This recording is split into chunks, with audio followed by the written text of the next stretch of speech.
And I just remember said, I'm going to do whatever it takes to shift my energy on a daily basis. And I'm going to be grateful for what I have. Instead of complaining, I'm going to be grateful for my sister. Grateful that I have a couch to sleep on. Grateful that she's giving me food that I can have right now and appreciate it. Anytime I get a chance to meet a potential mentor, I'm going to be very curious and attentive and thanking them for their time, appreciating it. The more I appreciated other things and people and environments, the more I appreciated and value with those people. And they wanted to support me more. And more opportunities came to me. And so I just really believe, I want to focus on this so much, that gratitude, appreciation, feeling good, even when you don't feel good, is part of the process to creating more of what you want. Yes, and you're not going to, if you're on a lower frequency, if you're really down in the dumps and you're on a low frequency, when you start to be grateful for things, you are not going to feel it because you're on that low frequency. But every single thing that you do is going to, every thought you have, every grateful thought will lift you a little bit higher, a little bit higher, a little bit higher. And you know what you're going to, and it's really fast. It's not that it's going to take you months, not at all. It's really fast. Like, I would defy anybody to do gratitude in the morning and you just watch what happens in the afternoon of that day. You know, you be really grateful to the point where, I mean, I used to have tears in my eyes. I was that grateful. Really? That was my thing. That I would, before I got out of bed, I would go through all of the things that I'm grateful for, and I would do it until I had tears in my eyes, because then I knew that my heart had melted. And you really, really do it until you feel it, until you really feel it, and then you watch what happens. You can change your whole day. You can change everything. And that is just from a tiny little thing, you know. So like when you're getting ready is maybe a good idea. And it's often a good idea to tie it into one of your daily tasks, like when I get dressed, or when I have a shower, or when I'm cleaning my teeth, something that you're doing every single day. This is when I do this, because the subconscious mind will take that. This is a habit. You do it for like 3 or so days, and the subconscious mind will then kick in and remind you and give you the thought, you've got to be grateful. And you remember, when I'm cleaning my teeth, I'm being grateful for this and this and this. And so if you tie it in, for a start, you're thinking thoughts of gratitude and you're stopping negative thinking. Like, that's one of the things I think in listening to the wealth affirmations, that when people get into bed at night and they're falling asleep, that is one time when they are thinking about all the things that went wrong that day and how they should have handled this better, that went wrong, that didn't happen the way that I wanted it to happen. And, you know, how on earth am I going to, you know, get more money or whatever? And, or then they're dreading tomorrow.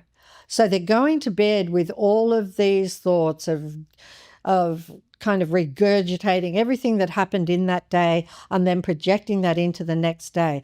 But when you're listening to these affirmations and you are listening, right, you've got to listen, because that gives the mind something to do, you're going to wake up happy. And the reason you're going to wake up happy is because you didn't think any negative thoughts as you went to sleep. It's true. Yeah. That's true. I mean, you say in the book that gratitude multiplies money. And we're talking about joy, happiness, gratitude. Yeah. These are all free things. Free, yeah. It doesn't cost money. You don't have to go buy something to develop a tool or get some new skill set that takes a ton of time and energy. This is literally in a shift in a second, and repeating that shift throughout your day, weeks, and years. And that energy will expand.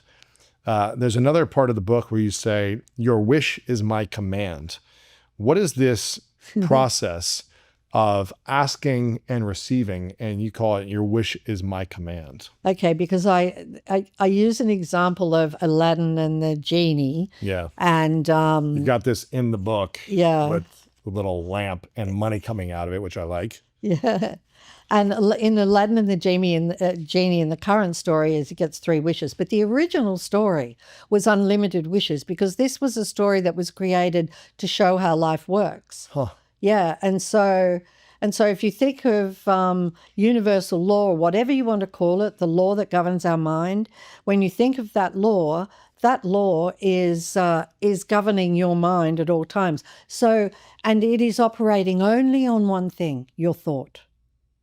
Like it is sometimes called, like in the East, it's like called the law of karma. So it is operating only on your thought. That is it. And so whatever you think, the law says, your wish is my command. I don't want to go there. I don't want to do that. My boss is really mean to me. He's never kind. He's just, every time I go to that supermarket, it costs me way more than I ever want. Fuel's gone up again. I can't believe it. Yeah. I'm taking all that back, universe.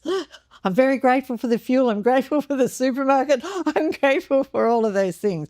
But you're saying those things. Every single thought you say, your wish is my command. Your wish is my command. You just asked for it. You just commanded it. You're just getting it. And are you saying it to yourself then? Are you saying, if you're asking for it, do you also reply to yourself? Yeah. Your wish is my command? I know that the law is responding with, it's saying your wish is my command. Got it. Yeah. So that's for all of us, every single thought, so every thought. That's why when you're grateful for something and the universe says your wish is my command, because whatever you are grateful for, you're going to get more of. It is going to multiply. I believe that. Yeah. And so when you're kind, your wish is my command. When you say something kind, when you're nice to somebody, when you help them out, or, you just do something, like it makes you feel so good, to just do, especially to do something for strangers. Like there's that in the book too. It just makes you feel really, really good and brings you out of your head and all of those thoughts and everything, and just brings you into your heart. And if we were more in our heart rather than in our head, it'd be a really different world. What has been the biggest struggle you've faced over the last 20 years with all the success that has come into your life?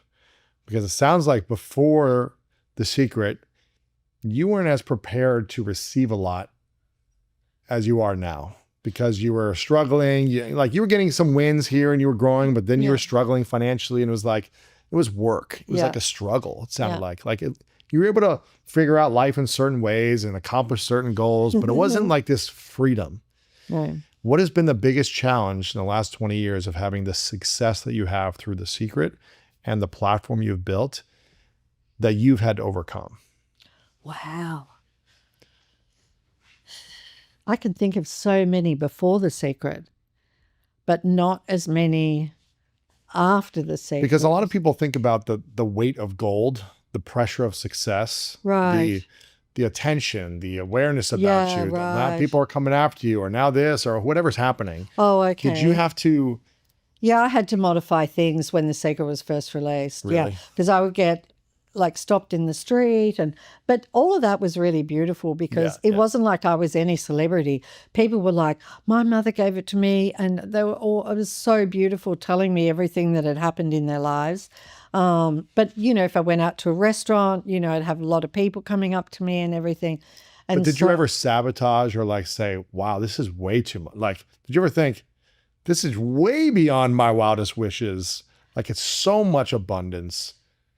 Maybe I should not have as much. Or did you ever have a thought that brought you back, or that held you back in any way? No, not really? No. That's good. Not this is too much. I don't deserve it or something like that. I just responded by, I moved. At that time, I was living in Santa Monica, and I moved out, which is really what I wanted to do, be more peaceful, in a more spiritual place. So I did that, and I didn't really want to change things. Thank you for watching this video. If you want more inspiring clips like this, make sure to click right here to subscribe, and click right here to watch that next video that is specific to support you in your life.